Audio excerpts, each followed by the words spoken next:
참으로 좋은 아침입니다. 하나님의 크신 은혜가 오늘도 저와 여러분의 삶에 충만하시기를 주님의 이름으로 축원합니다. 기도하겠습니다. 살아계신 하나님 아버지 감사합니다. 오늘도 복된 날을 주셨습니다. 우리를 안으시고 우리를 환영하시며 우리에게 만복으로 일하시는 주님이 오늘도 우리에게 선물로 주신 하루입니다. 그러므로 이 하루 가운데 하나님이 온갖 것을 우리에게 주시기 위해서 부어진 복된 것들이 감추어져 있는 줄 믿습니다. 믿음으로 이 감추어진 것들을 주의 하나씩 하나씩 찾아내어 누리는 오늘 복된 하루를 살아내게 하여 주옵소서. 예수님의 이름으로 기도합니다. 아멘. 오늘 하나님의 말씀은 시편 66편입니다. 시편 66편입니다. 9절부터 12절까지 기록된 하나님의 말씀을 보겠습니다. 그는 우리의 영혼을 살려두시고 우리의 실족함을 허락하지 아니하시는 주시로다. 하나님이여 주께서 우리를 시험하시되 우리를 단련하시기를 은을 단련함 같게 하셨으며 우리를 끌어 그물에 걸리게 하시며 어려운 짐을 우리 허리에 두어 메어 두셨으며 사람들이 우리 머리를 타고 가게 하셨나이다.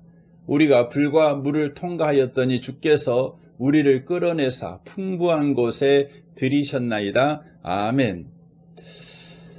우리는 고난을 좋아하지 않습니다. 본능적으로 좋아하지 않습니다. 고난을 좋아하는 사람은 아마 없을 것입니다. 우리는 고난이 없는 삶을 축복으로 여깁니다. 고난을 축복으로 생각하지 않습니다. 연약한 우리에게 고난은 항상 버거운 상대입니다. 그런데 고난은 우리에게 필수적인 것입니다. 고난은 우리에게 반드시 찾아옵니다.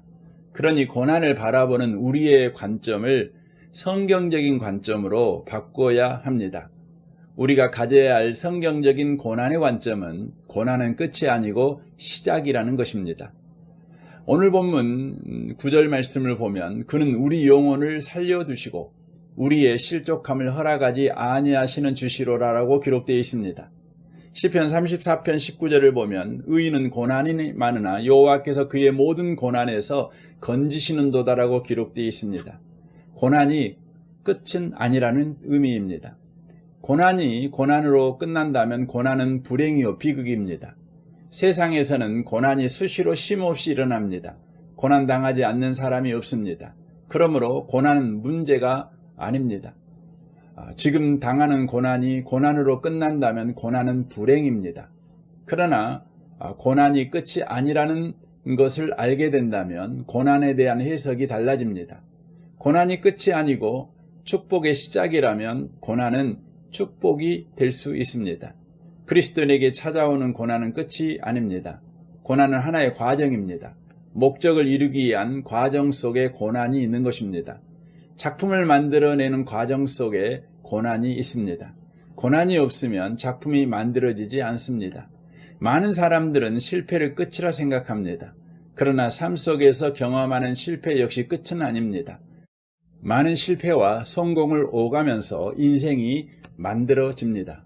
하나님께서는 아무것도 없는 가운데서 역사를 일으키시기도 하시지만 대부분의 경우 인간의 연약과 고통을 재료로 삼으셔서 역사하십니다.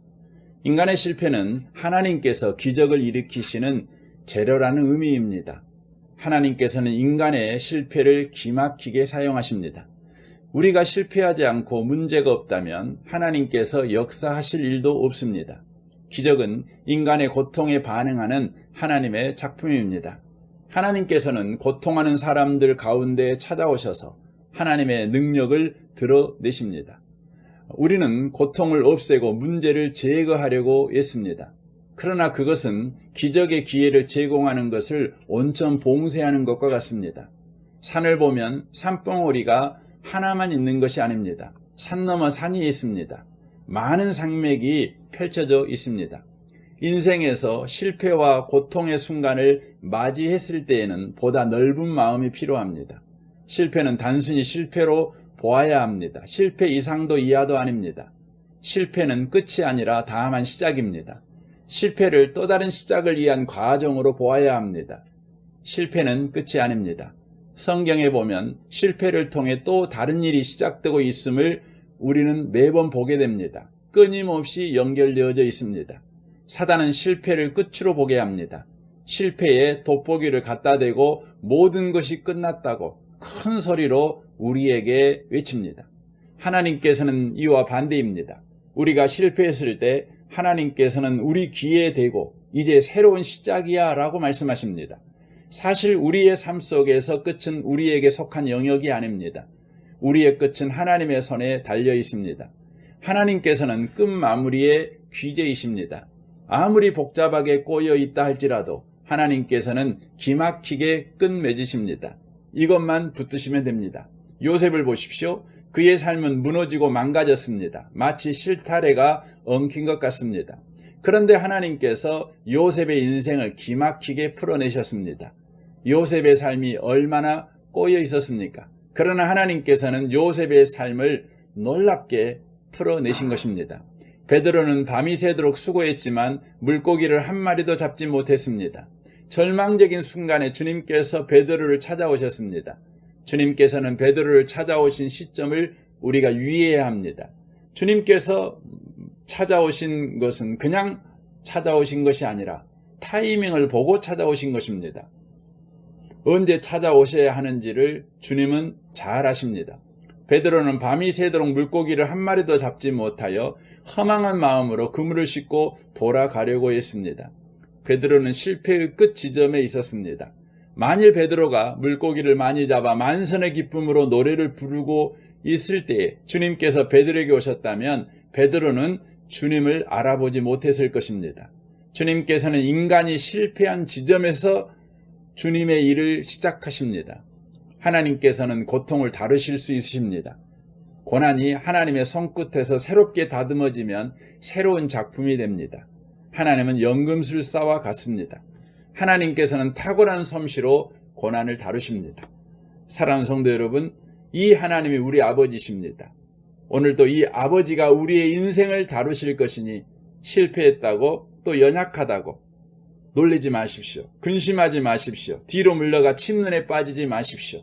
하나님이 하실 새 일을 기대하십시오. 이 은혜가 저와 여러분의 삶 가운데 계속해서 믿음으로 충만함으로 서 있기를 주님의 이름으로 축원합니다.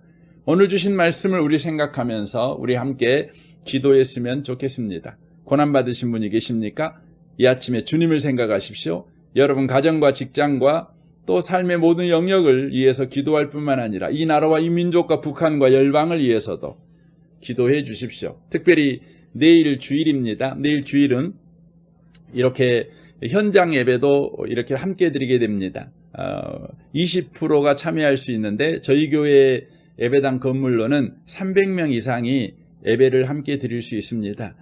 온 성도가 함께 와서 예배 드렸으면 참 좋겠습니다. 우리 통성으로 우리 주일 예배가 안전하게 하나님의 은혜가 충만한 예배가 될 수 있도록 여러분 또한 기도해 주시고 온라인으로도 예배가 계속될 것인데 온라인으로 예배 드리는 모든 분들에게도 동일한 은혜로 함께 해 주십시오.